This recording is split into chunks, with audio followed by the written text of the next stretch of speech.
Thank you very much, Isaac, and thank you everyone for giving up your time to turn up here tonight.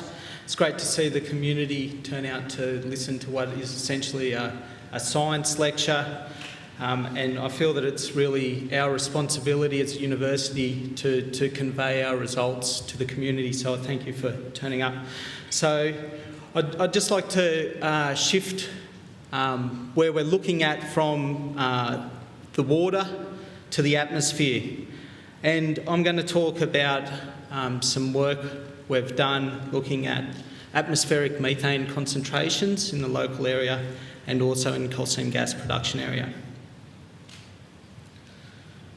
So the rapid expansion of the coal seam gas industry is driven in part by the fact that we've picked all the low-hanging fruit, but it's also sold as a bridging fuel with clean and green credentials. So if we have a look at the end-use combustion and ignore all the upstream processes, then that's accurate. There's no disputing that. We can get a tonne of methane, we can burn it, we can measure how much energy it produces, we can get a tonne of coal, we can do exactly the same. There's no disputing that. And this is the graph that's often presented. And you can see the gas in the green, 50%. So, I mean, that value depends on what technology we're using for combusting the fossil fuel, how new the electricity generation plant is and so on. But that 50% figure is a good kind of baseline value. This value, however, does not include emissions associated with extracting coal seam gas, transporting it, and so on. So these are what we call fugitive emissions. So if we have a look at the greenhouse gas footprint and the life cycle of using coal seam gas, we really need to take into consideration these fugitive emissions. So Isaac mentioned the global warming potential of methane as opposed to carbon dioxide. So if we have a look at methane over a 20-year period, that global warming potential is between 25 and 30 times that of CO2. If we have that's over the 100-year time period. Over the 20-year time period, that increases to over 100 times. So we really have to think at what time scale we're looking at these processes. So should we be looking at the effect of these fossil fuel sources on global warming over a 20-year time period or a 100-year time period? So what we really want to know is what are the fugitive emissions associated with coal seam gas production, and I think an important question is how can we work that out? So as I mentioned, fugitive emissions are those emissions associated with production, transportation, and so on.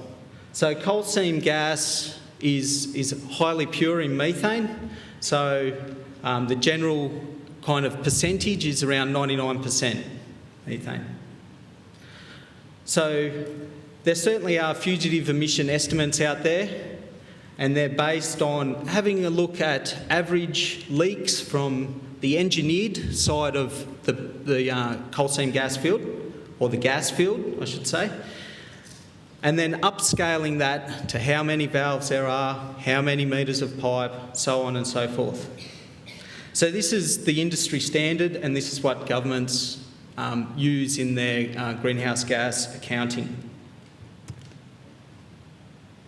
So if we have a look at the legislation or the regulations, so both Queensland and New South Wales have a code of practice related to wellhead emissions. Both of these codes are related to how dangerous the leak is, how explosive, how much methane is coming out of the leaks. So the reportable range, so this is what the concentration has to reach for the leak to be reported is 5,300 parts per million. So to put that into context, the atmosphere concentration is 1.8.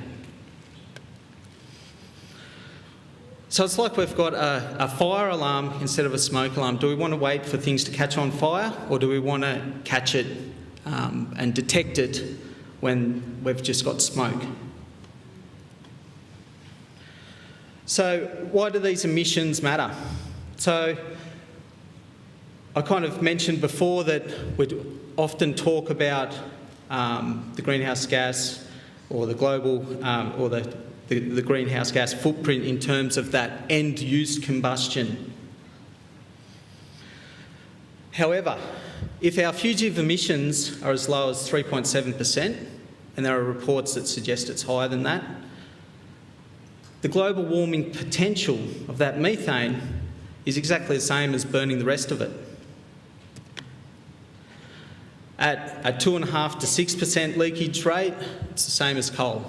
So that depends on what timescale we're looking at. But just to step back from the comparison to coal, most would argue if we're talking about coal seam gas in terms of a bridging fuel, we should be looking to the future and looking at its footprint compared to renewables.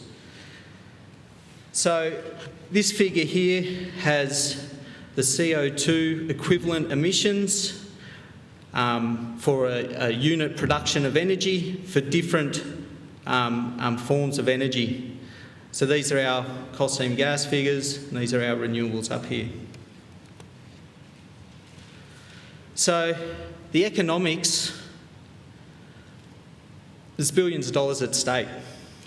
Now, I'm not an economist, and I'm not going to go further other than to say there's a lot of money involved in accurately estimating these emissions. And I guess the big question is, if we don't know how much methane's leaking, how can we say it's green and clean? I'm certainly not here to say it's not green and clean. I'm here to say we don't know. We don't have the data. There's no data. So there's obviously been previous estimates. So they kind of range from 0.1% of production. So on this axis, we've got the percentage of production that's leaking. So that's how much of the gas that comes out of the well that is directly lost to the atmosphere. And these are the different studies. So there's a range of sources here, industry values, values from conventional gas production fields in Russia, and shale gas estimates, no coal seam gas estimates. So those estimates are based on the leakage of infrastructure. So there is data out there on fugitive emissions. I guess the question is, why may this not be applicable to coal seam gas? Well, first up, most of those estimates are based on conventional gas extraction. So as Isaac mentioned, the development of new technology, hydraulic fracturing, horizontal drilling and so on, has enabled us to economically extract coal seam gas. So there's also differences in the geology. Coal seam gas beds are generally shallow when compared to shale gas and conventional gas. And as I mentioned before, these emissions are based on leaks and the engineered side of things. So we can do that well. We can work out what the leaks are from pipes, valves, and so on. They don't include diffuse emission sources. So we can go around and measure individual wellheads. We can measure the concentrations along pipelines. What if we've got a series of Condamine River type situations happening across the landscape? We won't pick that up with the conventional measurement techniques. we won't see that happening. If it's on land, we're not going to see that gas come out. It doesn't smell. There's nothing distinct about it.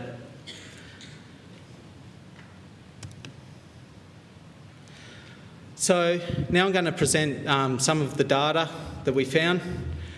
So our instrumentation has really given us the ability to have a look at this from a different perspective. So this is the first large-scale methane mapping exercise carried out specifically looking at coal seam gas production in Australia. So the fact that we have the only instrument of the particular kind we've got has kind of helped us undertake this research. So I'll start off with the local data. So that red line is the track of our survey. So we covered hundreds of kilometres continuously measuring methane, CO2 and the stable isotope ratio values of those. So Isaac spoke earlier about the chemical fingerprint of methane, so that's the stable isotope ratio. So the local map is here, and you can see there's ups and downs. The natural environment is variable, we all know that. So what's interesting here is there's obviously other potential sources of methane. So we drove through a large wetland, the Tuckyan wetland, highest concentrations up to 1.82 parts per million. So that's kind of roughly around the background value of the atmosphere. Drove past Lismore sewage treatment plant, so we know that sewage treatment plants produce methane. That's part of the process that it breaks down organic matter, up to 1.87. Casino Airport, 2.02. Upper Valley where there's some cows, up to 1.88. So this instrument is extremely sensitive. We can pick up individual cows, we can pick up individual cars and so on. So I guess the take-home number from here, methane did not get above 2.1 parts per million. So onto our coal seam gas production area in the Tara area. We see the same thing, we see ups and downs. However, the concentration of methane in the atmosphere is consistently higher than what we saw the highest value in the local area. The highest concentrations over 3 times the atmosphere background values.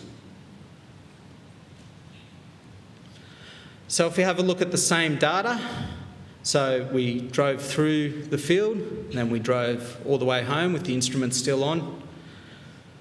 So we can see that there's a distinct difference between what's happening in the field and what's happening outside. So here's some values from previous studies. So this is peer-reviewed literature. A lot of work has been done in Siberia. So this is one of the world's largest gas production areas. These production fields are decades and decades old.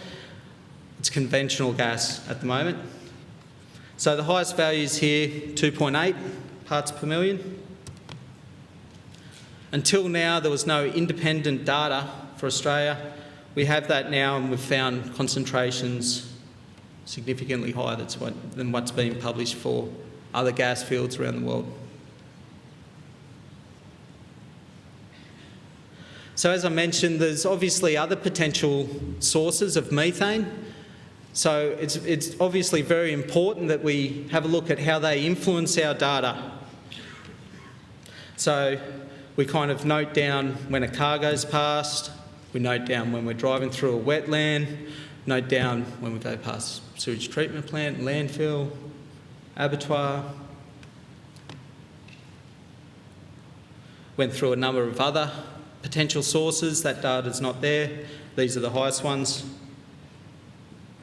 Methane did not increase above that 2 parts per million threshold for all these known sources. So always lower than within the Tara gas fields. So I'm not going to confuse you too much with the science about the chemical fingerprint, but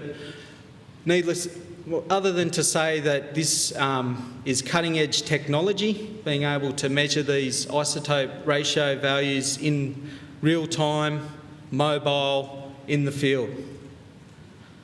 So what we can do is we can model the concentration and this isotope value, and that essentially tells us what is the isotope value of the methane that's added to the atmosphere. So depending on what process created that methane, it's got a unique fingerprint, chemical fingerprint, a unique stable isotope ratio. So that's this intercept value of these graphs. The take-home message is the methane that is going to the atmosphere within the gas field has a different chemical fingerprint to the methane going to the atmosphere outside the gas field. And this isotope value is pretty well right in the middle of the reported ranges for that methane and coal seam gas. So the values between within and outside the field are significantly different for the statisticians out there. So if I take you back to the Condamine River, and this time we're looking at the air rather than the concentrations of methane in the water. So I just want to highlight this break in the graph here. So these values here are all kind of, around this 2 to 3 mark. We've got a break directly above the bubbles. We've got concentrations of around 53 parts per million. So remember that reportable concentration in the regulations is 5,300. So what's intriguing about this is as soon as you move 100 metres away from the source, your concentrations are back to the background values. So the amount of methane that's coming out from that bubbling Condamine River have no influence as soon as you go 100 metres away, 150. So if I take you back to our map around the gas field, we're talking about enrichment over scales of 10, 15, 30 kilometres. So this suggests that we don't have just one leaking well. It suggests that we've got wide-scale enrichment of the atmospheric methane.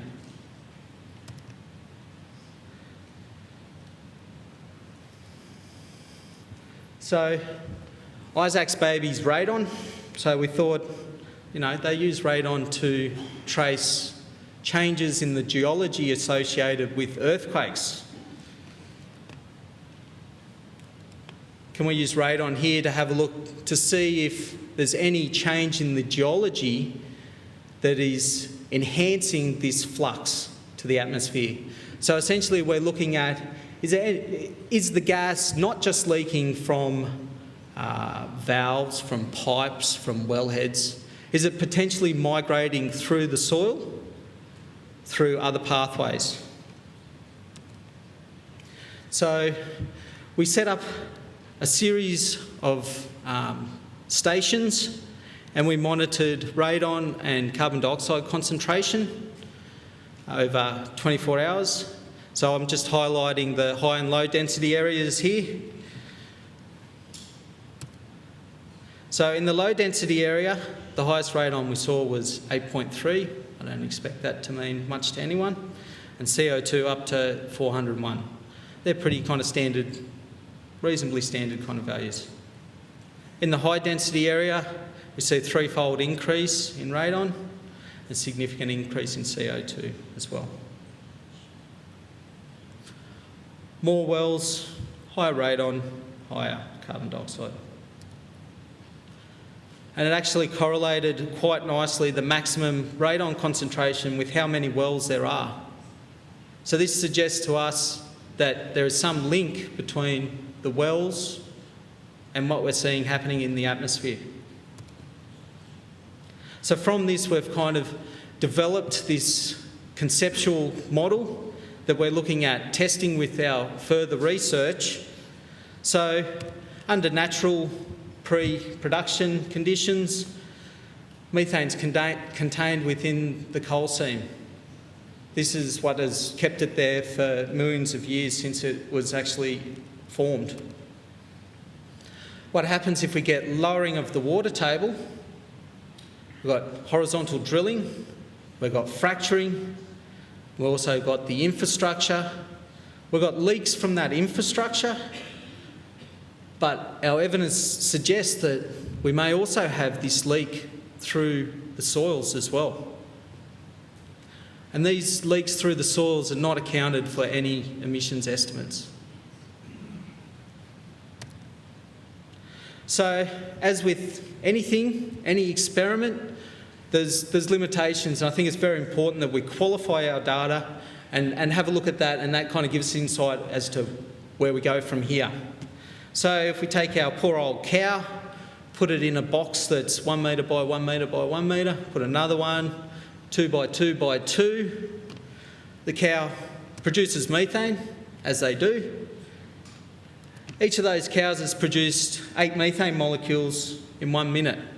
So the flux is exactly the same.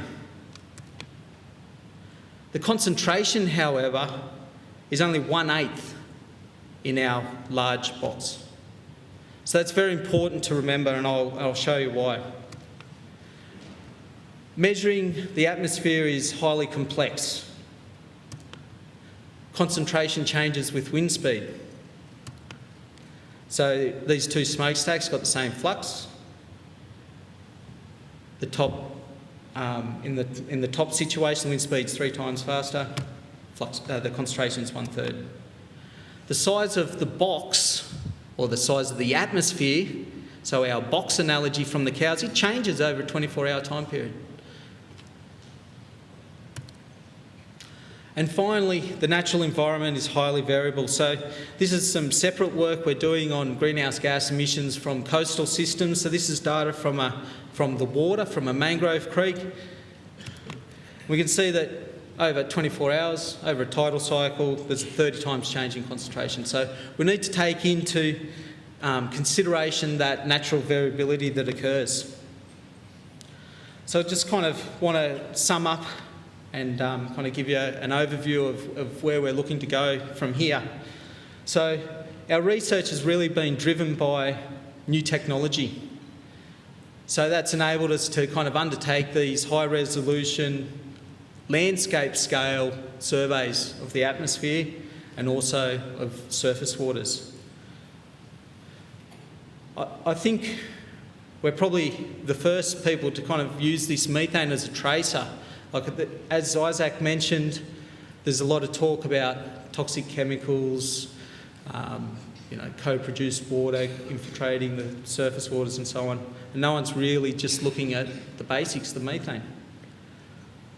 And this is the first independent radon methane observations in terms of coal seam gas production in Australia.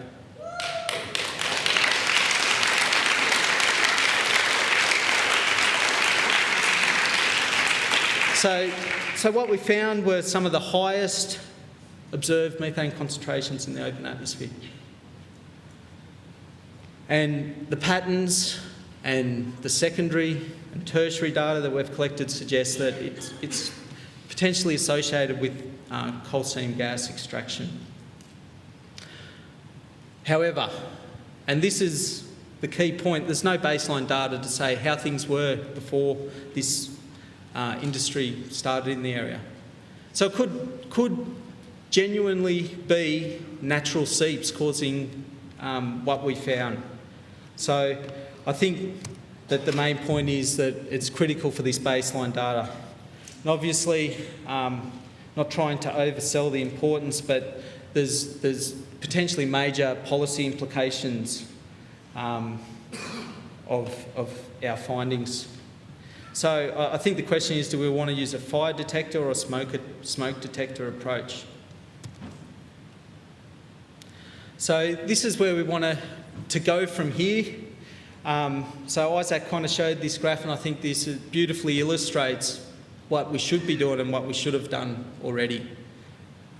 We really need to collect this baseline data monitor how things change with time. It may be that nothing changes, and that's good. That's what we want to see. However, if things do change, we've got something to compare what's happening now to what was happening before. So from this, we've kind of developed some key research questions. The first is, does coal seam gas production impact the hydrology and chemistry of surface water?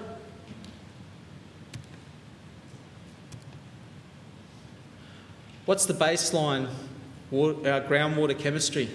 So this is more of this collecting baseline data. So we want to construct regional maps of methane concentrations throughout areas that are earmarked for coal seam gas production. And we want to develop maps of atmospheric methane as well in these areas. We want to know, is the methane naturally elevated due to natural processes, due to seeps and so on?